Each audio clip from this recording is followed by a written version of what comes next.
Deus quer que você reine. Cristo é a nossa redenção.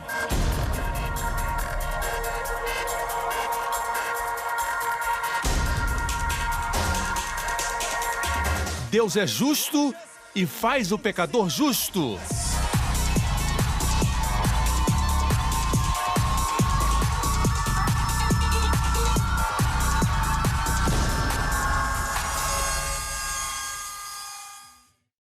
Prontos para a palavra de Deus? Vamos então à palavra.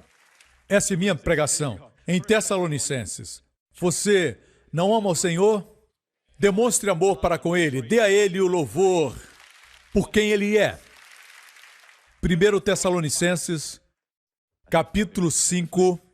Mas nós que somos do dia, sejamos sóbrios. Não fala aqui de problemas com bebida. Ser sóbrio se refere a estar presente, estar vigilante. Alguns estão dormindo de olhos abertos. Dê uma catucada no seu irmão, diga, você precisa acordar. Estão pensando nos problemas financeiros da China, nos investimentos. Assim, alguém pode estar acordado e não sóbrio. Amém? O elevador não vai para o último andar. Dizendo para você, esteja presente, principalmente com as pessoas que você ama. Ouvidos abertos. Ouvidos abertos. Os ouvidos não são aqui. Olhos abertos também, prestando atenção. Vestindo-nos da couraça, da fé e do amor e tendo por capacete a esperança da salvação. Quero que você veja a expressão capacete da esperança da salvação. Falei sobre isso na minha última pregação, antes de viajar, e eu disse que a palavra esperança é a palavra grega elpis. Para você lembrar, lembre de Elvis. E elpis não quer dizer o mesmo quando, como dizemos, espero que tudo vá bem, que tudo aconteça. Ou eu espero, essa esperança nunca é certa. Mas a esperança na Bíblia é uma positiva expectativa de bem no nosso futuro. Quando pensa no futuro, tem uma expectativa positiva de bem. A Bíblia diz isso. E a Bíblia diz que por causa da salvação, e salvação é uma expressão muito rica, que não significa somente escapar do inferno, livramento dos perigos temporais, proteção, preservação, plenitude, paz e saúde. Amém? Na salvação, isso é incluído tudo. Jesus disse para a mulher hemorrágica, a sua fé a curou. Essa palavra é sozo, salvação. Assim, temos esse capacete, o capacete da salvação, a esperança que o mundo não tem, por não ser salvo. Não receberam, apesar de Jesus ter morrido por eles, mas você recebeu, você é salvo, e Deus quer que você tenha essa expectativa positiva do bem. Quando ouvir a mídia dizer que 1 em cada 5 singapurianos vão ter essa enfermidade ou aquela, seja o que for, deve estar seguro que o seu futuro é brilhante. Mesmo quando as coisas não estiverem bem, você estará passando pelo vale, mas não vai permanecer lá. Você vai somente passar. Você vai passar pelo vale e sofrer, mas não vai ficar lá. Vai sair do outro lado. E quando passar, o Senhor vai estar com você.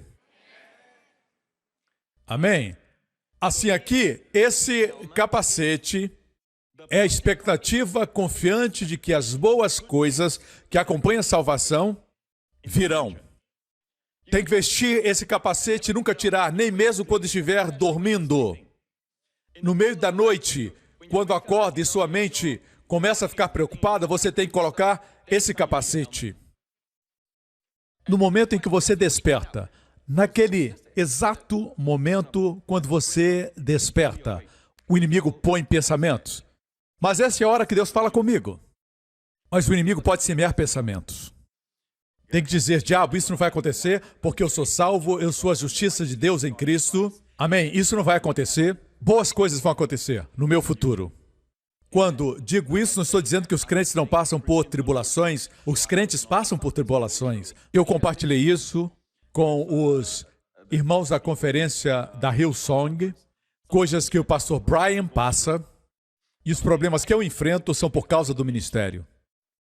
Algumas tribulações, nós ministros, líderes de louvor, que estamos servindo ao Senhor de forma mais integral na obra. Algumas coisas que passamos não precisávamos passar. Todos temos tribulações, mas algumas tribulações não precisávamos passar. Mas passamos por causa do ministério. E assim recebemos riquezas para compartilhar depois que passamos pelo vale. Me escutam? Assim, eu creio de todo o meu coração que, assim como Paulo disse, ele estava preso e disse: o que acontece comigo é pela expansão do Evangelho. E era verdade.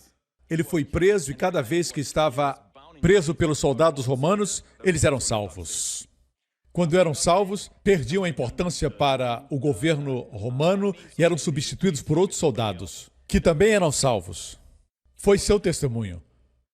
Amém? Paulo estava trazendo os soldados a Cristo. Glória a Deus. Paulo disse: nas minhas prisões vejo a confirmação do Evangelho, a salvação, a expansão do Evangelho. Amém? Mas o desafio que temos, eu quero falar a respeito disso. Existe um grande problema que eu compartilhei um pouco na conferência da Hillsong, quando estávamos no momento da oferta. Eu fui designado para falar sobre ofertas naquela noite e compartilhei um pouco. Um dos maiores problemas que temos quanto à expectativa positiva de bem é porque ouvimos muitas pregações e ensinamentos falando que o que semeamos, colhemos. Tanto que temos medo e, mesmo hoje fluindo em Deus, nos preocupamos com as sementes que semeamos no ano passado, nos últimos 5 anos, no mês passado, que um dia vamos ter que colher. Pensamos que vamos colher o mal. Como podemos ter uma expectativa positiva se cremos que aquilo que semeamos, colheremos? Pastor, mas isso está na Bíblia. Está mesmo. Está na Bíblia. E eu tenho visto exemplos, não somente na Bíblia. Temos, por exemplo, na Bíblia, Amã. Ele era aquele sujeito mau, o conspirador que odiava os judeus e planejou exterminar o povo judeu. Um Hitler da antiguidade. Na história de Esther, ele odiava o tio de Esther, Mardoqueu. Ele não gostou porque Mardoqueu não se curvava a ele. Ele era um homem importante. E porque Mardoqueu não se curvou a ele, ele odiou ainda mais o povo judeu. E a Bíblia diz que ele construiu uma forca de 50 côvados de altura para enforcar Mardoqueu. E você sabe o que aconteceu na história de Esther? Amã foi enforcado na forca que construiu. Isso é colheita. Vocês me escutam, irmãos? Oséias disse assim. O chinês diz: Oséias foi um profeta. Porque semearam vento e cegarão tormenta. O que semeia você colhe. Amém? Amém?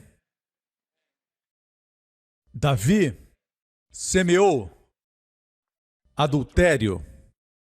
Seus filhos cometeram adultério abertamente. Davi cometeu em segredo, seus filhos abertamente. Davi fez com que o marido de Betseba fosse morto. Seu nome era Urias. O filho predileto de Davi foi assassinado. Matou numa batalha, morreu numa batalha. O que semeia, você colhe. Pastor, Davi era um homem de Deus, não era como Amã. Eu sei disso. Todas essas ilustrações que eu estou dando para você estão no Antigo Testamento. Você percebeu? Todos os exemplos que eu dei estão no Antigo Testamento. Oséias, amém, a história de Amã, Davi, continua se aplicando ao mundo, como Roma, por exemplo, no ano 70, a destruição de Pompeia. Deixe-me afirmar que ainda acontece. Os que não têm Cristo colhem o que semeiam, bom ou mal. Me escutam. Quando eu olho para você, eu sei disso porque eu vivi isso alguns anos atrás. Eu ficava esperando quando meu pecado ia me alcançar. O mal sempre nos alcança. Mas eu quero afirmar que Jesus na cruz destruiu esse mal. Nós não vamos colher o mal. Nós colhemos as boas coisas que Jesus semeou na cruz. Isso não significa... Eu disse algo agora muito poderoso. Eu sei que essa minha mensagem vai ser uma das que são muito criticadas, porque os críticos não vão escutar a mensagem completa. Eles não vão fazer isso. E vão dizer que o pastor Prince disse que não se colhe mais o que se semeia. Não. No mundo continua sendo assim. Eu disse, continua assim. Outro fato é esse. Você nunca colhe exatamente a mesma porção que semeou. Já notou isso? É sempre maior. Amém? Mas, pastor, no Novo Testamento também diz que colhemos o que semeamos. Eu vou falar disso. Espera um pouquinho aí. Tenha paciência. Eu já vou abordar essa questão. Nós temos 3 horas de pregação para falar disso. Só brincadeira, não se preocupe. Semeia um vento, cegam tormenta. Agora, não quer dizer que não existam consequências. Consequências e colheita são coisas diferentes. Se você fuma e tem problema de pulmão, isso não é colheita, é consequência. Se você não tem consideração com as pessoas e as trata com desdém, e as pessoas se afastam e você não tem bons amigos, amém? O que é isso? Consequências. Você procura uma prostituta e contrai sífilis e diz, por que Deus não me protegeu? Isso são consequências. Não é colheita. Colheita é, eu não sei quando a colheita virá. A semeadura não é colhida imediatamente. Consequências são quase imediatas. As consequências vêm alguns dias depois. Eu me lembro quando estava na Marinha. Eu lembro que tínhamos um momento de descanso e de recreação em Taiwan. E meus amigos estavam aguardando para encontrar aquelas prostitutas. Elas estavam ali nas bicicletas dizendo, oi, oi, como vão? Muitas eram lindas. E eu me lembro que eu saí e meus amigos, eles eram meus amigos. E eles foram, depois voltaram falando chinês, dizendo, não podemos falar isso, o nosso amigo está aqui. E ele é cristão. E eu disse, amigos, eu vou voltar para o navio. Eles ficaram alegres. Não sabiam que eu tinha entendido. Voltei para o navio e todos aqueles que estavam de serviço estavam no navio. E eles diziam, você é estúpido, você quer que eu vá no seu lugar? Alguns estavam de serviço porque tinham feito alguma coisa errada. Não entendiam por que eu tinha voltado para o navio no meu dia de folga. Voltado ao porto e ao navio, à embarcação. Eles não entendiam isso. Diziam Siawa, quer dizer, louco. Eu entrei e fui ler minha Bíblia. Não quero parecer espiritual, mas fiz isso. Li minha Bíblia, tinha bons livros cristãos e fiquei ali lendo. Vou dizer algo. Na viagem de volta, um a um dos meus amigos, não estou mentindo, pelo menos 3. Cada um veio a mim e disse, eu tenho sentido essa dor quando vou ao banheiro. Você acha que eu contraí? Outro veio a mim e disse, eu não sei o que aconteceu, mas não é a mesma coisa. Outro disse, eu não sei o que vai acontecer com essa doença se eu tiver, porque eu sou casado. Mas por um motivo muito estranho, eu nunca fiz aquelas perguntas. Pense. Para alguns é muito difícil de entender. Por quê? Por quê? Não precisava fazer essa pergunta. Amém, amém, irmãos. Eu não precisava fazer essa pergunta. Porque tinha vivido como Deus queria que vivesse. Tinha dito não a um prazer temporal. Agora experimento constante prazer. Amém? Amém? Eles se preocuparam. Mesmo os que não tinham sintomas se preocupavam.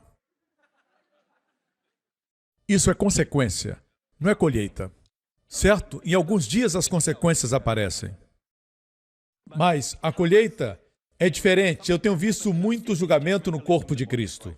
Quando algo acontece, as pessoas dizem, eu não sei o que aconteceu, mas nunca se sabe, né? O que ele fez no passado. O mal sempre aparece.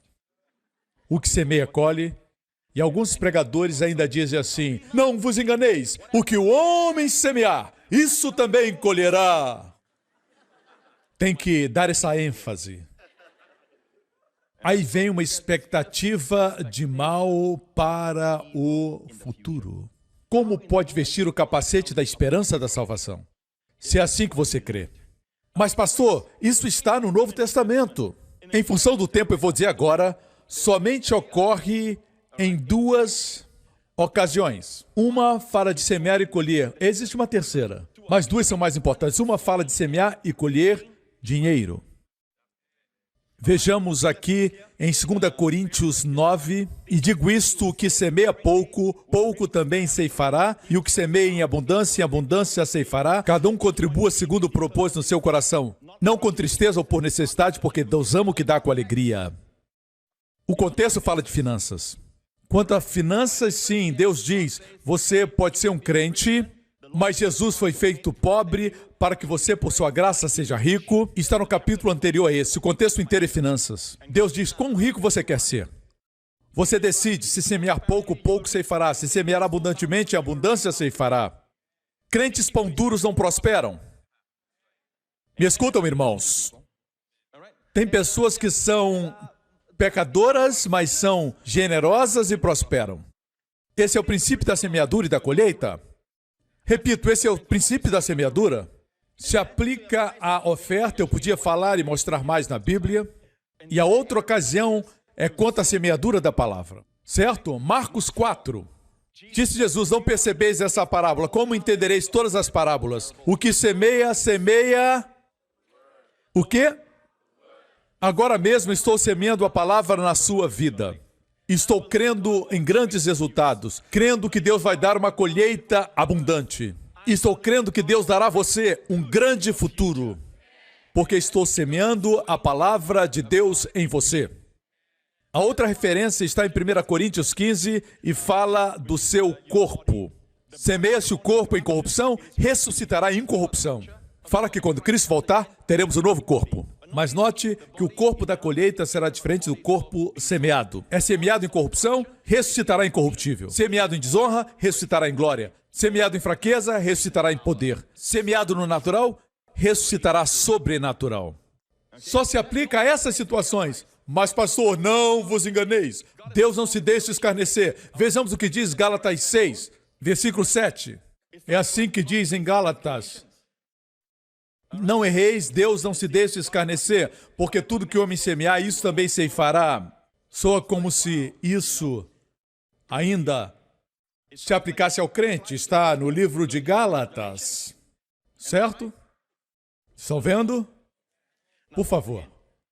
Porque meu programa tem segmentos de 20 minutos, eu vou repetir, porque a cada 20 minutos eu tenho que repetir. Porque a minha audiência pode não ter escutado os 20 minutos anteriores.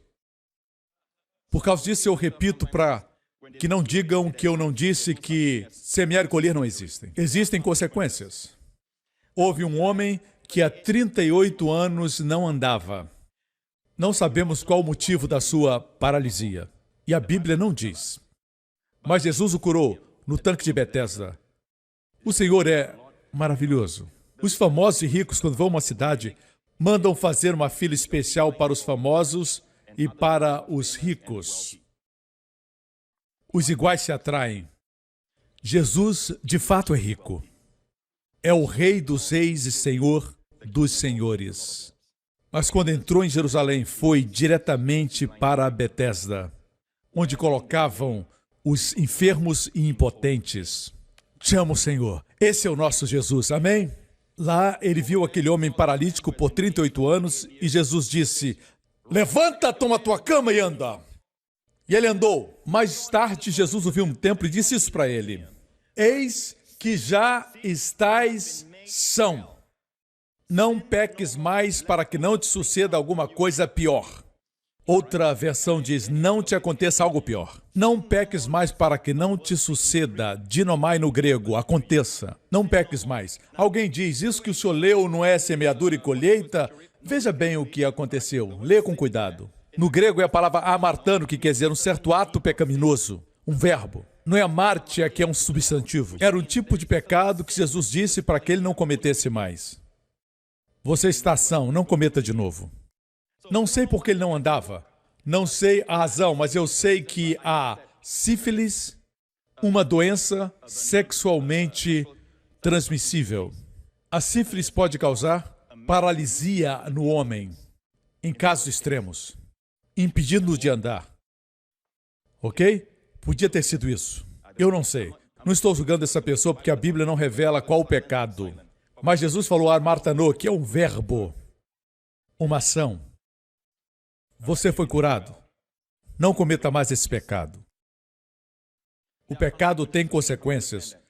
Em Gálatas 6, vamos ver qual é o contexto. Certo? Esse é o contexto. Do 6 ao 10. Achei melhor projetar a página da Bíblia. Certo? Essa é a Bíblia. Ok.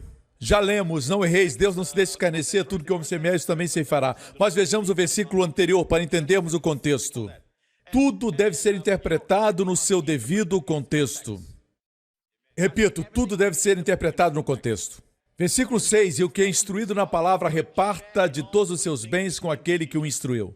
Todo o livro de Gálatas, onde está esse texto registrado, fala do povo de Deus, dos crentes da Galácia.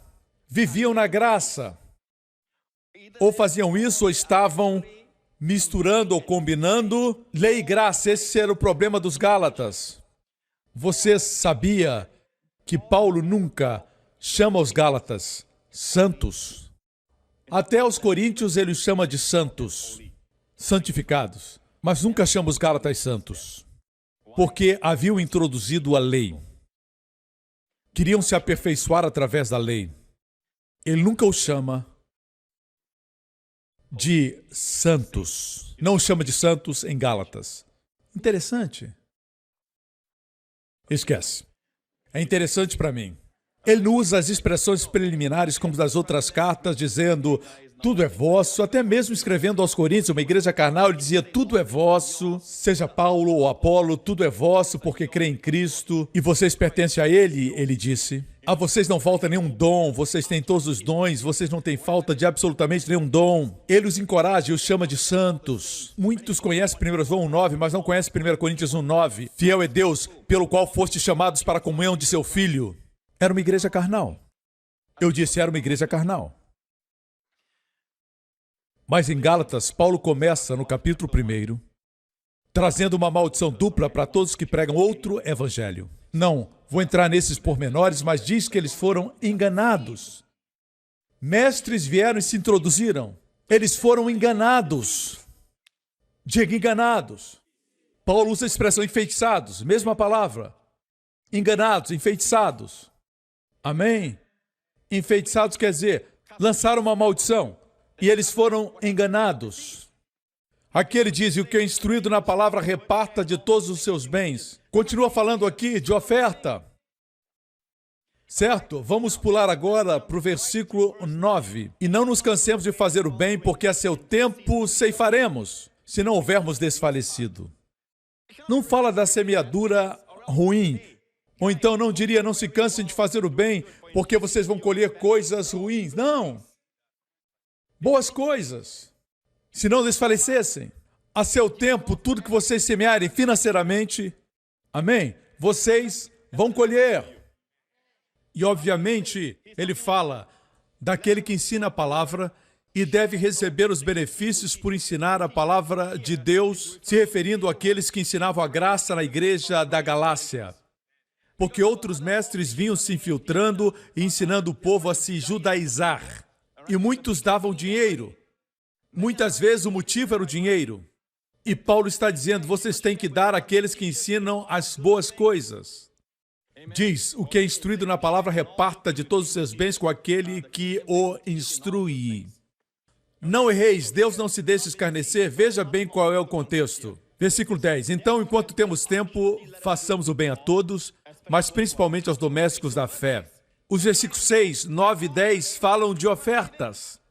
Então, os versículos que estão no meio devem se referir também às ofertas. Irmãos, escutem. Estou falando em contexto.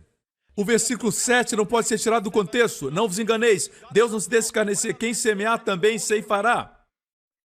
Parece que se aplica de forma geral a tudo. Mas não é isso. Eles estavam sendo enganados. Os Gálatas estavam sendo enganados. Estavam semeando na carne, ou seja, aos esforços carnais. E estavam tentando, com esforço, produzir a santidade. E Paulo está advertindo, se fizerem isso, colherão a corrupção. Quando Israel disse, obedeceremos tudo o que Deus ordenar. Deus pode mandar. Eles falavam isso na sua própria força. Eles semearam na própria carne, confiando na sua própria força. O resultado não foi santidade, mas um bezerro de ouro. O contexto aqui diz que semear no Espírito é a graça. Ok? Então, não erreis, Deus não se deixa escarnecer, porque tudo que o homem semear, isso também ceifará, porque o que semeia na sua carne, ceifará a corrupção. Mas o que semeia no Espírito, do Espírito ceifará a vida eterna, ou eterna vida. Você sabia que sua semente pode ser semente corruptível? Ou pode ser semente incorruptível? Deixe-me mostrar o que é essa corrupção. No contexto, semear na carne é alguém que é cheio de usura. Quem semeia no Espírito é alguém generoso. A Bíblia diz que o generoso colhe vida eterna, mas sabemos que com oferta não podemos comprar a vida eterna. A vida eterna é uma dádiva. Então, o que quer dizer? Vamos a 1 Timóteo capítulo 6. Fala do mesmo, versículo 17. Manda aos ricos deste mundo que não sejam altivos, orgulhosos, nem ponham esperança na incerteza das riquezas, mas em Deus, que abundantemente nos dá todas as coisas para delas gozarmos. É um mandamento para vocês. Manda aos ricos que não sejam altivos, não sejam orgulhosos, nem ponham esperança na incerteza das riquezas. Note a palavra, na incerteza, mas no Deus vivo, que nos dá abundantemente o quê? Todas as coisas. Para quê? Para delas gozarmos. Que proposta! Amém? É óbvio que é para a sua glória, mas aqui não diz que Ele nos dá todas as coisas para a sua glória, mas para delas gozarmos. Quando você goza as boas coisas, é para a sua glória. Que façam bem, enriqueçam em boas obras, prontos para dar, compartilhar, que entesourem para si mesmo bom fundamento para o futuro. Dias ruins virão, dias de crise financeira estão à nossa frente, crises econômicas. Adiante, entesouramos para nós mesmos quando damos, para colher nos dias maus. Amém? Para que possam se apoderar da vida eterna. Percebeu? Está dizendo aqui que se somos generosos, temos vida eterna? Não, a vida eterna não pode ser comprada. A vida eterna foi o que Cristo conquistou por nós na sua obra completa. O que quer dizer isso? As versões tentam traduzir esse texto da melhor maneira que podem. A palavra aí, apoderar-se da vida eterna, é traduzida na Nova Versão Internacional. E assim alcançarão a verdadeira vida. Vida verdadeira. Outra versão diz, alcançarão vida real. Quando é generoso, alcança a vida real. Ou seja, vida verdadeira. Mas nós temos um problema aqui. No grego, a expressão vida eterna é literalmente aionios zoe. Aionios zoe. Aionios é eterno, zoe é vida. Em todos os outros lugares é traduzido vida eterna. Você vê que os tradutores tiveram um problema. Se colocassem vida eterna, as pessoas pensariam que dar traria vida eterna. Mas a resposta é muito simples. Está na palavra apoderar-se, alcançar. Você sabia que pode se apoderar de alguma coisa interna? Olhe para mim. Quantos já tiveram essa experiência? Alguém precisa de algo. E, secretamente, você ajuda. A pessoa não sabe que foi você. Você abençoa a pessoa, você a vê à distância, ela está feliz, sorrindo, contando o testemunho, e você sabe que foi você que a abençoou.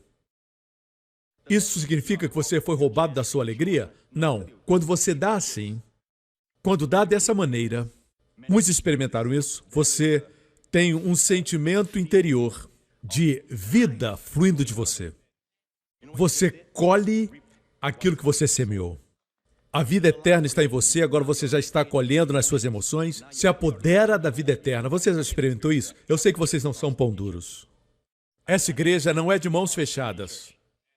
Quando você abençoa alguém e sai, como é que você se sente? Isso é se apoderar da vida eterna. Voltemos para Gálatas 6. Porque o que semeia na sua carne, da carne ceifará a corrupção, uma colheita corrompida. O que semeia no Espírito, do Espírito ceifará a vida eterna. Colheita interior. Amém? Você experimenta a vida eterna nas suas emoções e até no seu corpo. Jesus diz que se você é generoso, a lâmpada do corpo são os olhos. Quando é generoso, seus olhos brilham. Vemos algo similar em Provérbios, capítulo 22. O que vê com bons olhos será abençoado. Ou seja, quando seus olhos são bons, todo o seu corpo, é iluminado. O que isso nos diz? Que os generosos são saudáveis. Ok? E não nos cansemos de fazer o bem, porque a seu tempo ceifaremos, se não houvermos desfalecido. Então, enquanto temos tempo, façamos o bem a todos, mas principalmente aos domésticos da fé. Quando der, priorize os crentes. Quando ofertamos para Israel, priorizamos os crentes. Nós enviamos os pastores lá para fazer uma pesquisa, para nos assegurarmos que os crentes estão recebendo nossa contribuição. Ajudamos a muitos grupos lá, mas uma porção damos especialmente para os domésticos da fé. Nós não damos só para os domésticos da fé, também para os descrentes. Aqui mesmo, na nossa terra, temos dado contribuições para as crianças que não têm dinheiro nem mesmo para comer uma refeição. Nós abençoamos e ajudamos. Abençoamos projetos comunitários, mas especialmente para aqueles que são domésticos da fé. Eles recebem mais. Uma porção maior. Você quer uma emoção que nunca se acaba, nunca termina? Quer se sentir bem? Seja um contribuinte. Você quer uma emoção ainda maior? Seja alguém que contribui. Se você ainda quer se sentir melhor, seja um doador anônimo. Isso é difícil. Queremos dar e nos gloriar. Tudo bem, sou generoso, sou assim. Deus me mandou. Dá para você. Não é assim? Jesus disse, quando derem, não deixem que a sogra saiba. É isso que diz? Não, não é isso. Ele não disse isso. Não deixe a mão direita ver o que a esquerda faz. Ok? Está entendendo até aqui o contexto? Eu disse, quem semear na carne colherá corrupção. Veja agora 1 Pedro. Sendo de novo gerados não de semente corruptível. Veja bem, semente pode ser corruptível. A propósito, a palavra corruptível no grego é um adjetivo, ao passo que em Gálatas é um substantivo feminino. Apesar da diferença, é a mesma raiz no grego. A semente pode ser corruptível e pode ser incorruptível.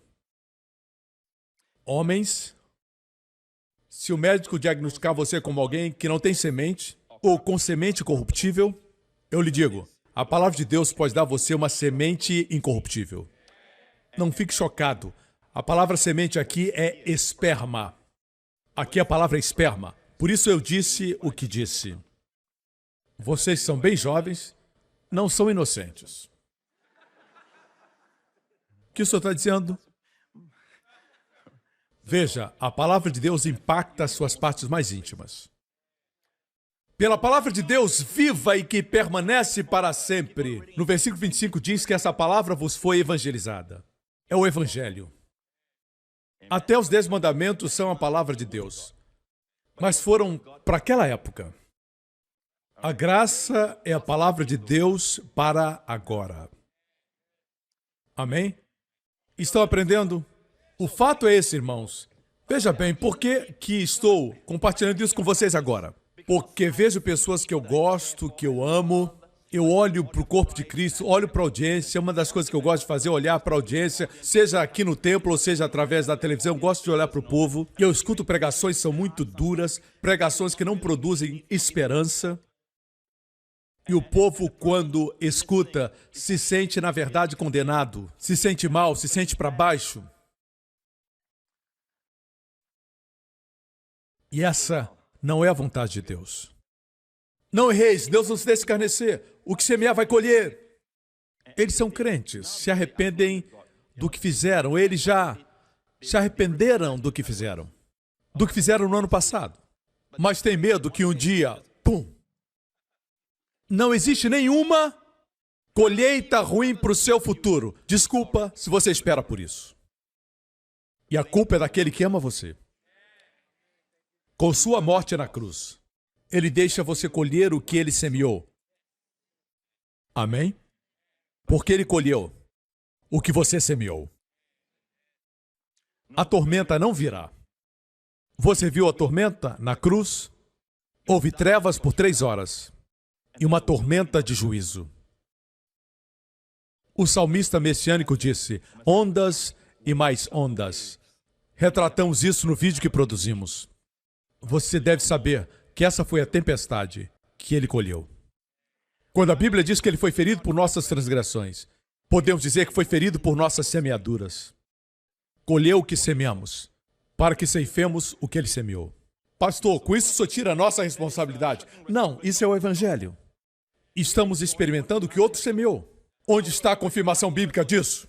Vou dar um versículo que muitos não sabem onde está. Está pronto? João, capítulo 4. Porque nisto é verdadeiro o ditado. Um é o que semeia e outro que ceifa. Você já leu isso? Um semeia e outro colhe. Quem disse isso? Eu disse que muitos não conhecem esse versículo. Pulam o versículo. É possível um semear e outro colher. Mas conhecemos. Não erreis, Deus não se deixa enganar. O que alguém semeou, colherá. Não vai ser sua sogra, não vai ser o seu sogro. Mas você vai colher, não seu patrão, não alguém que você odeia. Você vai colher.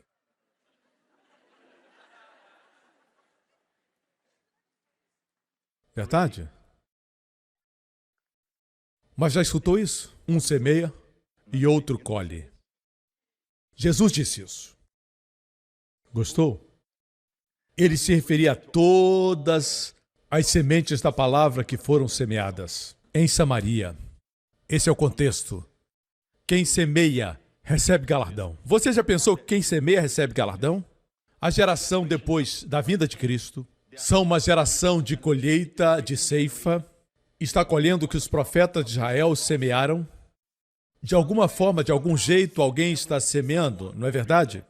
Jesus diz que você é a geração da ceifa. E o que ceifa recebe galardão. Eu gosto disso. Quando Jesus diz galardão, é salário. Muitas vezes o seu salário não vem da igreja, vem de alguém que o Senhor levanta para prover. Talvez um pastor que esteja servindo um lugar distante e você pensa que foi esquecido. O corpo de Cristo esqueceu você, você está servindo fielmente, mas o povo que você serve não tem dinheiro. Deus pode levantar alguém para sustentá-lo. Alguém em algum lugar para abençoá-lo. É incrível, tenho visto acontecer. Voltemos a João.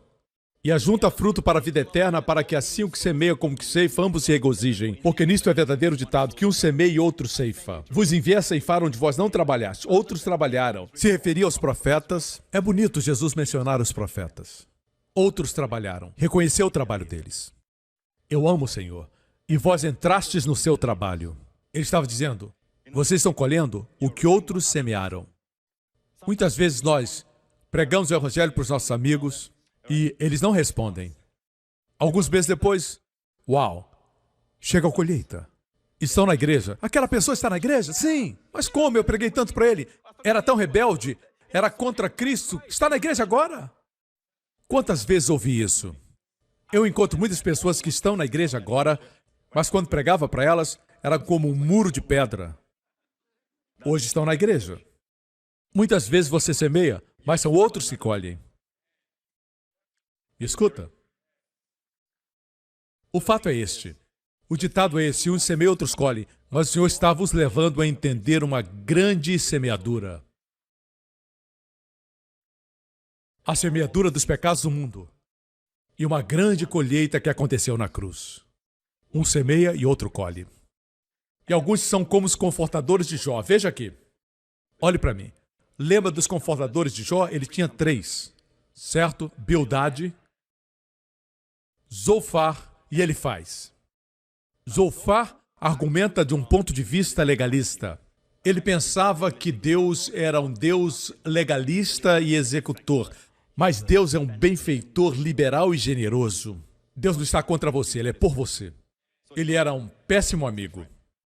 Ficava dizendo, Deus está julgando por causa disso ou por causa daquilo. O outro é Bildade. Bildade argumenta sobre os pais. A tradição dos pais. A tradição dos pais. Ele dizia, Jó, você deve ter violado a tradição dos pais. O último, Elifaz, argumenta a partir daquilo que havia visto, a partir da experiência, daquilo que tinha contemplado e experimentado. Tem amigos assim? Você sabe o que ele teve a audácia de dizer para Jó? Veja o que ele disse. Lembra-te agora qual é o inocente que jamais pereceu e onde foram os sinceros destruídos. Segundo eu tenho visto, os que lavram iniquidade e semeiam o mal cegam o mesmo. Em outras palavras, Jó, você deve ter semeado iniquidades. Agora está colhendo. Você semeou problemas em algum lugar, Jó? Eu tenho visto. É fácil de ver as coisas nos outros. Até que acontecem com você. E alguém diz, você semeou algum mal. Como se sente? Como alguém se sente? Somos conscientes do pecado. Os discípulos de Jesus viram um homem que nasceu cego, nasceu assim. Esse homem pecou? Perguntaram a Jesus, para nascer cego ou foi o pecado de seus pais? A primeira parte era inteligente. Ele pecou, por isso nasceu cego. Deve ter pecado no ventre da mãe. Chutou com muita força. O outro argumento é, seus pais devem ter pecado. Eu amo a resposta do Senhor. Nenhum dos dois. Não vim para isso. Enquanto estou aqui, eu sou a luz do mundo. Eu amo demais a resposta de Jesus. A resposta é sempre levar as pessoas até Jesus. Eu sou a luz do mundo. Existem trevas, eu sou a luz do mundo. Não precisa saber por quê. As pessoas gostam de investigar. Até que se refere a eles. Mas não vamos falar sobre isso. Não precisa. Eu não tenho tempo para isso. Não tenho tempo para falar dessas pessoas. Vejamos aqui, certo? É possível acreditar na semeadura e na colheita e usar para condenar as pessoas, roubando o capacete delas, tirando delas o capacete. Escute, não importa o que você fez no passado. Hoje pode ser um novo dia para você. Amém? Quando você receber Jesus, eu prometo que não vai ter mais uma colheita fracassada. Mas garanto que terá uma outra colheita. Colheita abundante. Uma colheita que o mundo não pode tocar porque é incorruptível. Vem de uma semente incorruptível. As bênçãos são incorruptíveis. Amém? Está vindo na sua direção. Na sua direção. A galeria está calada. Está vindo na sua direção. Na sua direção. Se arrependeram, aleluia. Para os que estão na galeria, na sua direção. Parece que estão no céu. E estão mais próximos do céu. A Bíblia diz que Paulo foi arrebatado ao terceiro céu. Aí vocês estão na galeria. Deixe-me concluir, ok?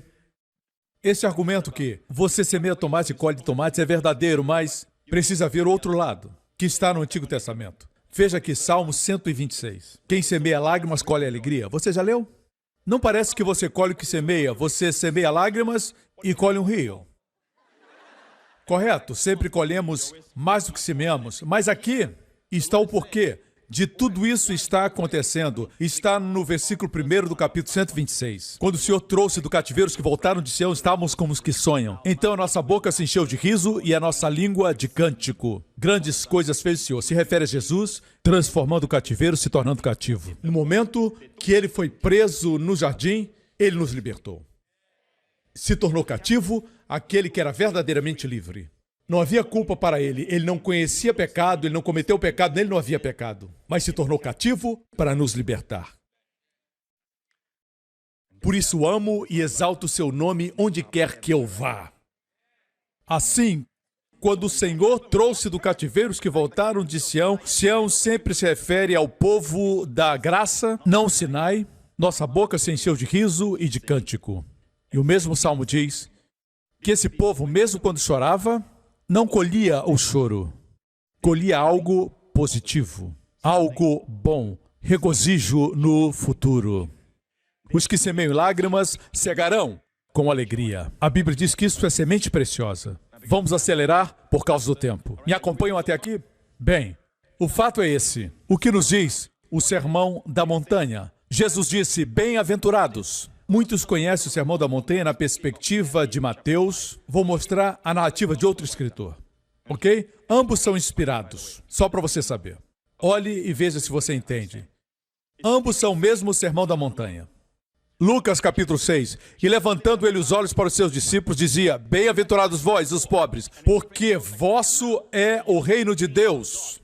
Bem-aventurados vós, que agora tendes fome, porque sereis fartos. Bem-aventurados vós, que agora chorais, porque haveis de rir. Tudo porque ele veio. Eu disse, ele veio. E ele diz, ei, vocês que têm fome, serão fartos. Ele não está dizendo que os famintos tinham que continuar a ser famintos. Mesmo na narrativa de Mateus capítulo 5, ele diz, bem-aventurado aqueles que têm fome e sede de justiça, porque serão fartos ou satisfeitos. Saciados, satisfeitos. Nós continuamos tendo fome e sede de justiça? Por que você continua tendo fome por aquilo que você já tem?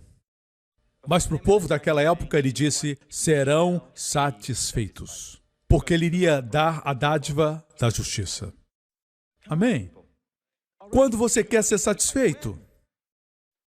As pessoas dizem, fiquem sempre tendo fome de justiça. Nós já fomos saciados.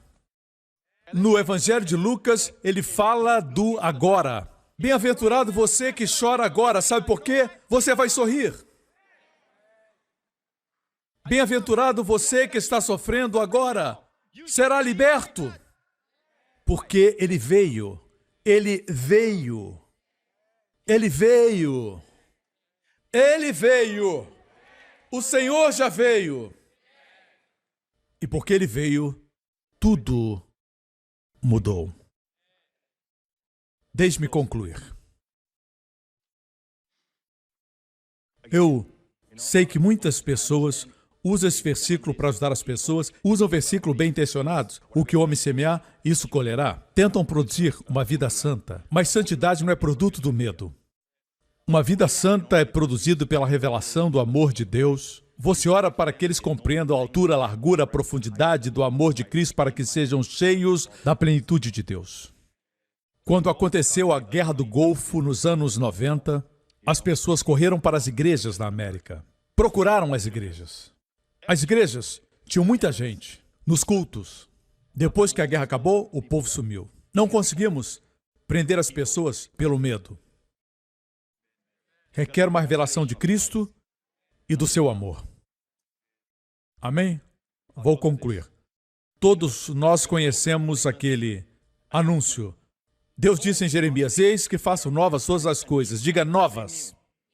Não como a aliança que fiz com seus pais quando saíram do Egito. Não mais aliança legalista, mosaica, mas uma nova. E termina dizendo assim, serei misericordioso com as suas iniquidades, certo? Essa nova aliança é repetida muitas vezes no livro de Hebreus. Mas de onde veio? Apareceu pela primeira vez no livro de Jeremias. Jeremias 31. Eis que dias vêm, Diz o Senhor, em que semearei a casa de Israel e a casa de Judá com a semente de homens e com a semente de animais. E será que como veleis sobre eles para arrancar e para derrubar, e para transtornar e para destruir e para afligir, assim velareis sobre eles para edificar e para plantar, diz o Senhor. Verso 29, naqueles dias nunca mais dirão. Ou seja, naquela época eles diziam, os pais comeram uvas verdes. Diga uvas verdes. E os dentes dos filhos se embotaram. Já provou vinagre? Puro. Os seus dentes se embotam. Certo? Exceto na salada. É delicioso. Deixa pra lá. Voltemos pro texto. Os pais comeram uvas verdes e os dentes dos filhos se embotaram, mas cada um morrerá pela sua iniquidade. De todo homem que comer as uvas verdes, os dentes se embotarão. Seus filhos não vão colher. Uau! Eu disse antes que existem consequências. Se você fuma diante do seu filho, ele pode fumar também. Se ele vê você bebendo, ele também pode se tornar bêbado. Eles veem você assistindo pornografia, pode ser que também vejam no futuro. Consequências. Aqui falo de colheita. Mas consequências existem. Você que ligou a TV agora, existem consequências. Não saia por aí dizendo que o pastor falou que não existem consequências. A lei da semeadura e da colheita ainda está em vigência. No mundo. Quanto às coisas ruins. Mas na vida dos crentes, o que resta é positivo. O que resta são somente bênçãos. Não é mais uma semente que você deve, mas uma semente que semeia. Você não deve mais nada. Jesus pagou o que quer semear agora. Quer colher com abundância, então semeie em abundância. Amém? Assim.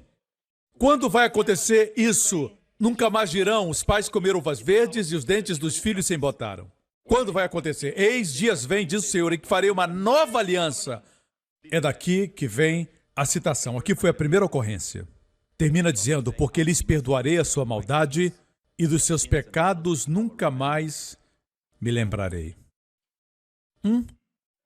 Mais um texto e vamos concluir. Na cruz. É sempre bom terminar na cruz. No meu ministério eu sempre termino na cruz. Amém? A cruz mudou tudo. Depois, Jesus agora está na cruz, sabendo que todas as coisas estavam terminadas, para que a Escritura se cumprisse, diz, tenho sede. Disse isso de propósito para se cumprir as Escrituras. Sabia que as Escrituras tinham que se cumprir. Diga-me, qual foi a última profecia que ele cumpriu? Estava, pois, ali um vaso cheio de vinagre. Acabamos de ler sobre as uvas verdes. Aqui vemos vinagre. Ok? É uma forma extrema de pecado. Uvas verdes é o início. Quando as uvas se tornam vinho, quer dizer que o processo já está adiantado, fermentou. É o pior tipo de pecado. Ali estava um vaso cheio de vinagre, encheram de vinagre uma esponja, pondo-a no ísopo e chegaram à sua boca. E quando Jesus tomou o vinagre, o último ato, ele disse uma palavra no grego, tetelestai, no hebraico, kulá, em português, consumado. Qual foi o seu último ato? As crianças não colheriam mais o que seus pais semearam. Não haveria mais maldição de gerações. Nunca mais. Ele nos redimiu. Está consumado. Foi a última coisa, a última. Ele sabia, na cruz, que uma coisa a mais ele tinha que fazer. Anular isso, o que homens semeários também colherá. Anular a maldição de gerações. Ele sabia que as Escrituras tinham que ser cumpridas. Quando ele tomou o vinagre, clamou, está consumado, inclinando a cabeça. Anteriormente deram a ele fel com vinagre, e ele recusou, porque aquilo aliviaria a sua dor, era um remédio contra a dor. Ele recusou, ele queria sofrer toda a dor. e todo o sofrimento por nós. Mas no final, o vinagre puro, ele tomou porque era seu último ato para nos libertar da maldição de gerações. Você não vai colher o que seu pai fez, nem o que fez o seu avô. Parou aqui, por causa da cruz. Não existe colheita maldita para você. Porque Jesus bradou, está consumado, inclinando sua cabeça, entregou seu espírito. Eu amo essa parte. Eu digo para as pessoas, vocês notaram isso? Inclinando a cabeça, entregou seu espírito. Normalmente, alguém morre primeiro, seu espírito sai e sua cabeça cai. Demonstra falta de força, mas ele tinha força. Ele se posicionou para enfrentar a morte. Se posicionou e expirou. Nenhum homem tira minha vida, eu a dou. Dê a ele louvor, aleluia. Obrigado, Senhor, obrigado. Todas as cabeças baixas e olhos fechados nesse lugar. Amigo, eu não sei se você conhece esse maravilhoso Salvador, Jesus Cristo. Se você me encontrar e for embora, não terá perdido nada.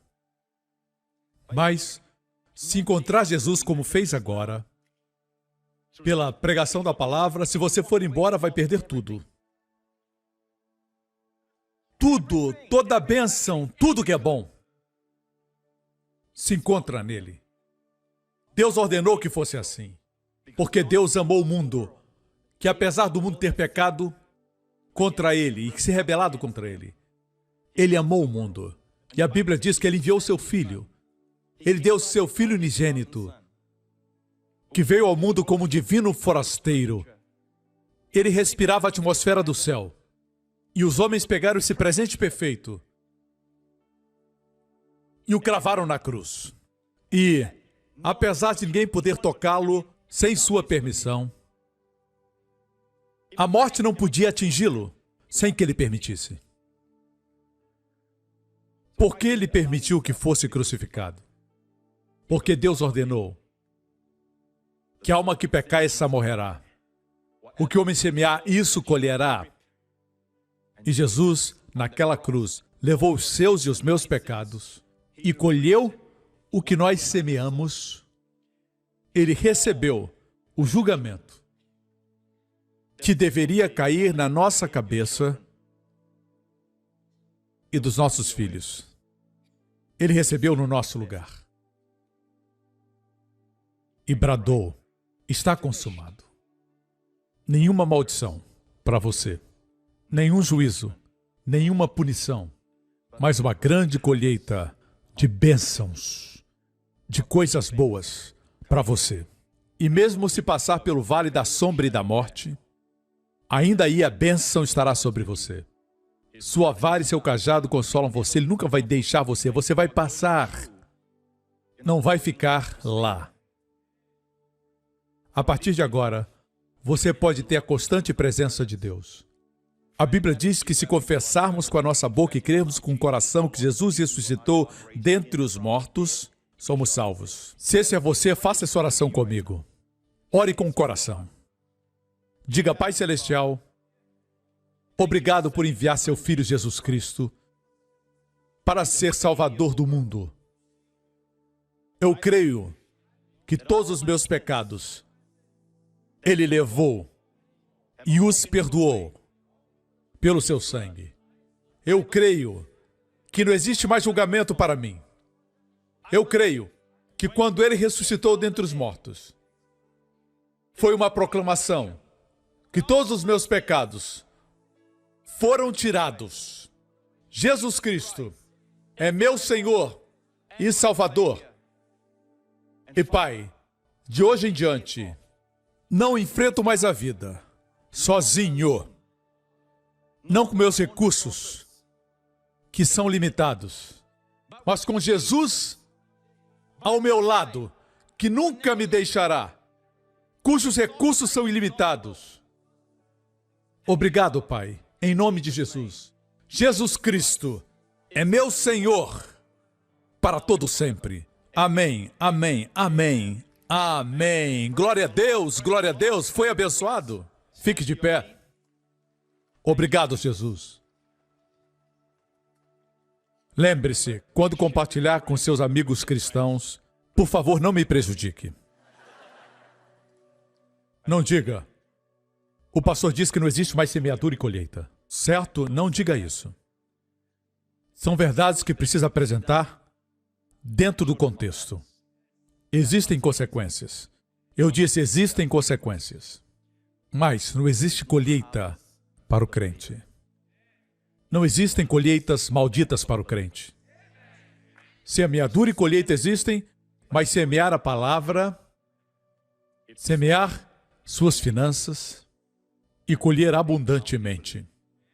Aproveite essa bênção. Ela é para você, filho de Deus, mas quando olhar para o mundo, existe semeadura e colheita. Nações estão colhendo as consequências da semeadura ruim. Sim, a terra se rebela com terremotos e furacões. A terra se rebela com a rebelião do homem. Existem consequências na terra. Mas, filho de Deus, para você, Deus quer que você seja o exemplo de bendito, de bendita, para provocar muitos. Se não são ganhos pela pregação, serão ganhos por invejar você. Isso está na palavra de Deus. Provocá-los ao ciúme, pelas bênçãos de Deus. Especialmente a Bíblia diz o povo judeu. Precisa ver a bênção dos gentios. Levante suas mãos nesse lugar. Nesta semana, o Senhor lhe abençoe com as bênçãos do pai Abraão. O Senhor abençoe o seu entrar e o seu sair. Tudo que você colocar sua mão prospere. Nenhuma arma preparada contra você prosperará. A língua que se levantar contra você, suas palavras cairão por terra, derrotadas completamente. O Senhor fará com que os seus inimigos venham por um caminho e fujam por 7 caminhos. O Senhor preserve, guarde, proteja você e os seus, sua família de todo perigo, de todo mal, esta semana, de toda infecção e contágio, de toda enfermidade, ebola e outras. O Senhor proteja você e sua família quando viajar. O Senhor posicione você no lugar certo na hora certa. O Senhor faça sua face brilhar sobre você e seja misericordioso com você, que seja marcado pelos descrentes e pelos crentes. Que eles vejam você como alguém com favor de Deus. Alguém carismático. Alguém que tem boas coisas acontecendo em sua vida. O Senhor levante a sua face sobre você e seus amados e conceda a você e aos seus sua shalom, bem-estar, saúde e paz.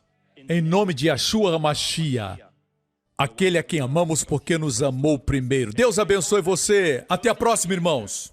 Obrigado por sintonizar no programa de hoje. Esperamos que tenha sido uma bênção para a sua vida. Para mais informações sobre o programa da Igreja New Creation, acesse o site ncctv.org.sg. Lá você poderá se inscrever para receber um devocional diário do pastor Joseph Prince. Seja incentivado e fortalecido todos os dias e saiba o quanto Deus lhe ama através desses devocionais. Acreditamos que seu dízimo pertence à igreja que você frequenta e oramos para que você seja grandemente abençoado, altamente favorecido e profundamente amado.